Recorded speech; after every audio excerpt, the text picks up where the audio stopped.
E hoje é dia da gente fazer a atualização da carteira de dividendos aqui do canal. Carteira que a gente criou há 12 meses atrás, exato. Ela está quase completando um ano de vida.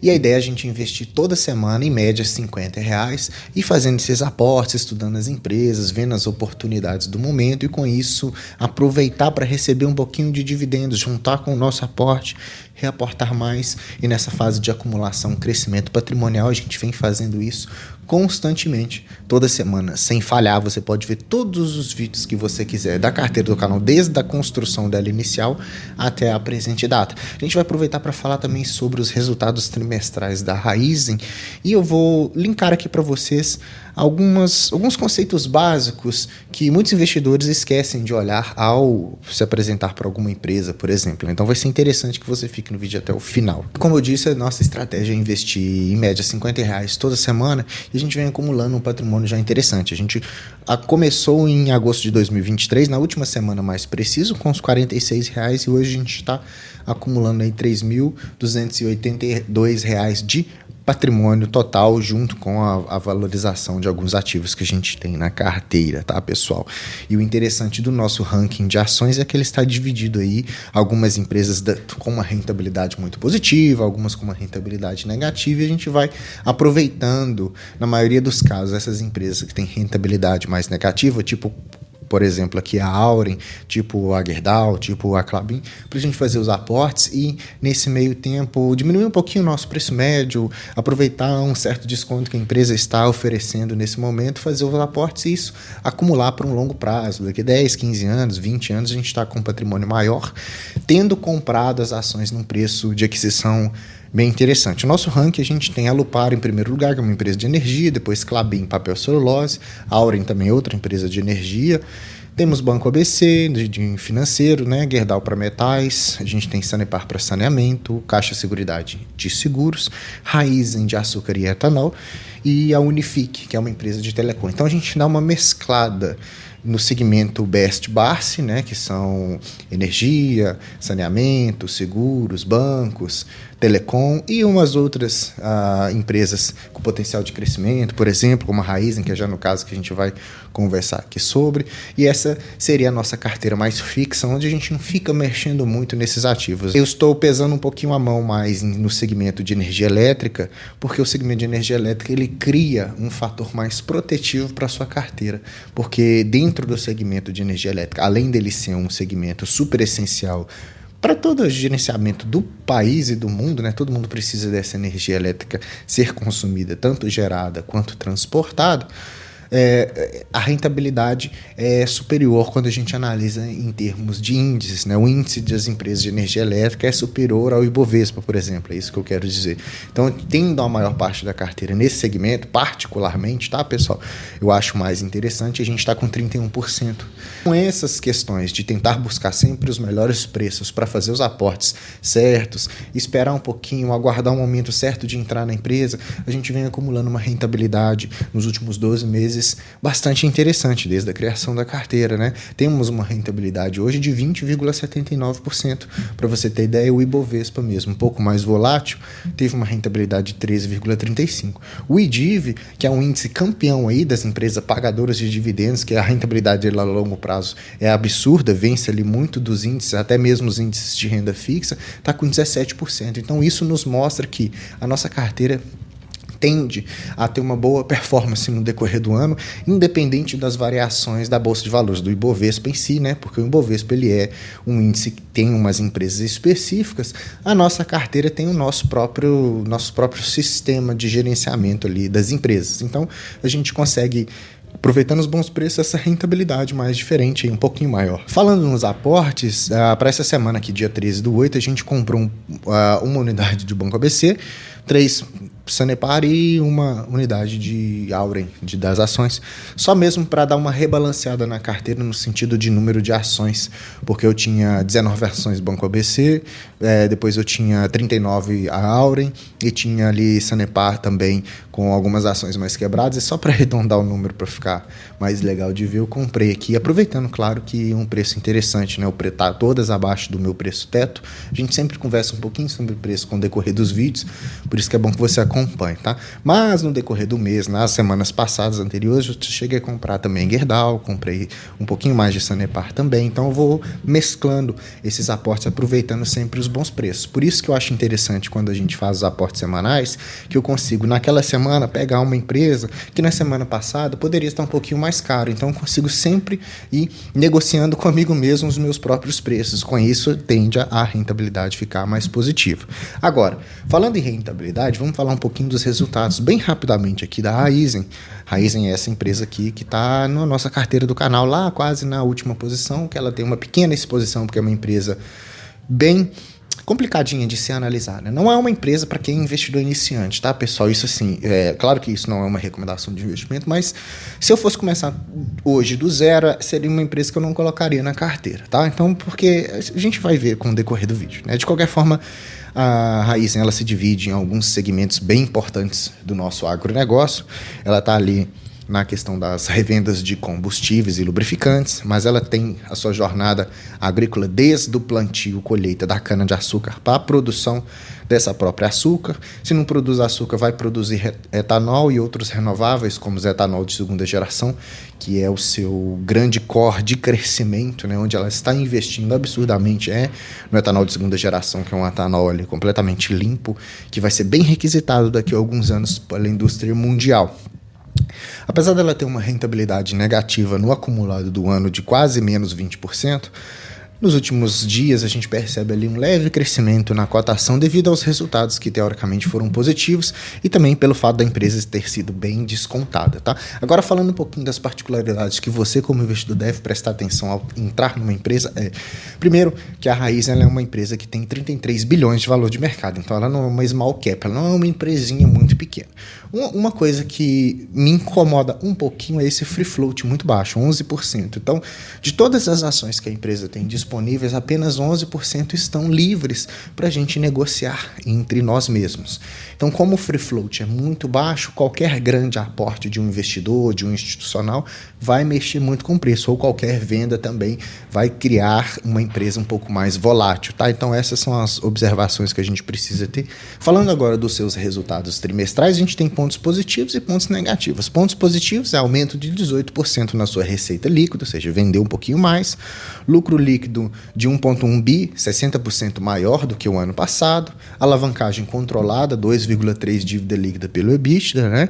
Geração de caixa um pouquinho menor ali, né? De 1 bilhão, menos 50%, mas teve lucro, teve aumento das suas receitas. E a gente observa aqui, por esse gráfico disponibilizado pela empresa, que apesar do seu, olhando aqui o EBITDA, né, a capacidade de geração de caixa ter sido 29% menor, houve um aumento ali na mobilidade. Então, a linha da mobilidade aumentou 73%, mas, de qualquer forma, diminuiu em 32% a sua capacidade de geração de caixa vinda do açúcar. A gente vai entender sobre isso também. E aumentou em 2% os seus renováveis, 2G e etanol, tá? Então, é uma empresa que ela deu uma diferença ali no seu EBITDA, também muito afetado pela corporação, eliminação e outros fatores que a gente vai olhar também mais para frente, tá? Um ponto interessante de analisar é que com esses investimentos que ela vem fazendo, ela está aumentando muito a sua produtividade para o E2G, né, que é o etanol de segunda geração, utilizado ali mais em aviação também, que vai ser bastante requisitado. Então ele vem aumentando esses lados do investimento mais para esse etanol mais limpo, 100% renovável, primeiro porque é uma parte inovadora do mercado, então ela tende a criar um market share um pouco mais expansivo, ela tende a tomar um pouco mais conta desse mercado, mas ela ainda precisa crescer muito os seus investimentos, então uma fase dessa de investimentos mais robusto, o lucro sempre vai ser impactado, apesar das receitas aumentarem cada vez mais, tá? Temos expansões de projetos aqui bem interessantes para a linha de energia elétrica, também para a venda no mercado livre de energia. Então, através dos seus biodigestores, né, que a gente usa o bagaço da cana para fazer essa própria energia. Ela tem também um pedacinho ali, alguns painéis solares também disponíveis para poder vender essa energia. Então, a estratégia dela hoje está sendo mais essa questão da energia elétrica e do combustível E2G, tá? Apesar de vender bastante açúcar e vender os outros subprodutos, além da questão dos postos, rede óxido também, né? Então, toda a parte de lubrificantes, então tudo isso gera um pouquinho de receita para a empresa, né? Para esse trimestre, o que tivemos? Tivemos o aumento do seu estoque da cana-de-açúcar e do próprio açúcar em si, para poder fazer uma revenda futura com preço mais atrativo. Então a gente teve recorde na moagem de cana para a produção de açúcar, mas a Raízen decidiu não vender toda essa açúcar, decidiu estocar um pouco mais, porque tende a mais para frente, com o passar do trimestre, os preços de açúcar melhorar, isso dá uma rentabilidade melhor para a empresa. Então o açúcar que ela mesmo criou ali, que tem um valor agregado mais interessante para a empresa, fica estocadinho, no momento certo ela vai vender isso num preço mais atrativo. Agora um ponto bem importante que eu falei um pouquinho no início sobre a Raízen é a questão dos seus investimentos impactarem bastante na questão do lucro. A gente olha nesse gráficozinho aqui, a gente tem uma receita muito alta com um lucro ínfimo, né? Às vezes até negativo aqui, mais ondulatório, a gente quase não enxerga o lucro da empresa. Então uma empresa que vende bastante, mas na hora de sobrar lucro ali, tá ele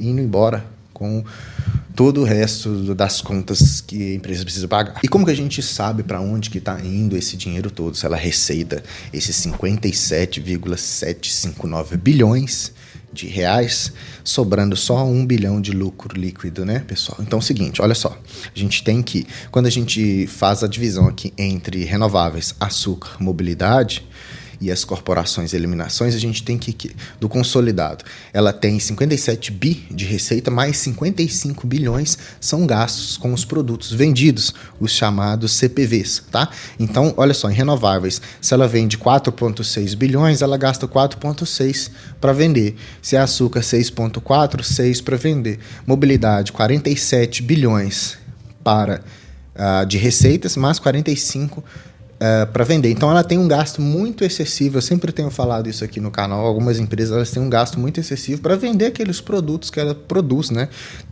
Então isso impacta aí negativamente o seu EBITDA, impacta o lucro líquido, além da questão toda de pegar parte desse lucro também todo ali e ter que reinvesti-lo para a empresa continuar mais competitiva e crescente. Então os reinvestimentos que a Raízen vem fazendo é para a expansão do seu programa de etanol de segunda geração, onde ela tem ali as plantas, né, até 2027, 9 plantas prontas, operando quase 100%, para que no futuro ela possa ter uma lucratividade bem interessante. Então, para quem quer investir em Raízen, você deve atentar para o longuíssimo prazo, né? Então, por isso, essas empresas de grande expansão, elas vão ser sempre ali muito rentáveis no sentido de receitas, de vender muito mais. A lucratividade ainda nesse momento é mais baixa. Não se sabe o dia de manhã, espera-se que o lucro aumente sim, tá? O guidance para o ano safra 24-25 é melhorar a moagem de cana, dinâmica de custos, a expansão e comercialização das exportações, aumentar em 4 plantas operacionais de E2G, melhorar a questão da mobilidade no sentido de melhorar a rentabilidade do etanol dos lubrificantes e com isso aumentar o seu EBITDA, tá? Quando você paga lá R$ 3,28 numa ação da Raízen, o que você está levando para a sua carteira? Você está levando uma empresa que, em média, distribuiu 5% de dividend yield, negociando a 36 vezes lucro. A meu ver, é um valor muito esticado, né? Empresas de crescimento geralmente têm um PL mais alto assim mesmo, mas aqui, olhando hoje com um olhar mais clínico, com o histórico de bagagem, onde eu faço análise de várias outras empresas que tem no canal aqui também, a gente vê que temos empresas melhores, com PL muito mais atrativo, tá? Daqui a 36 anos você revê o que você investiu em Raízen, se ela manter-se constante assim, acho desnecessário.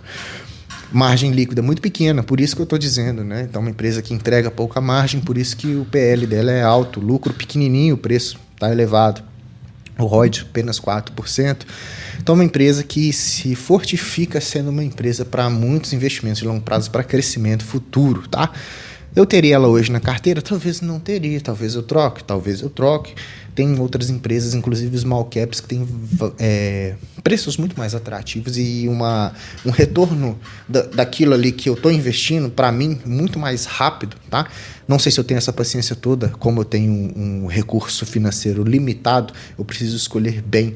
Mas, assim, não é recomendação de investimentos, é só uma opção pessoal minha. Minha tese de investimentos são empresas mais consolidadas, pagadores de dividendos e tal, algumas small caps também que pagam dividendos, mas tem uma rentabilidade e uma margem líquida bem mais interessante, tá? Mas assim, espero que você tenha entendido alguns pontos que eu tenho elencado aqui sobre a análise da Raizen, sobre a questão das suas receitas, por que o lucro é pequenininho, qual fase de investimento que ela tá, se esse lucro vai ser pequenininho, vai ser eterno ou não, como que vai acontecer. Espero que isso tenha te ajudado, tá?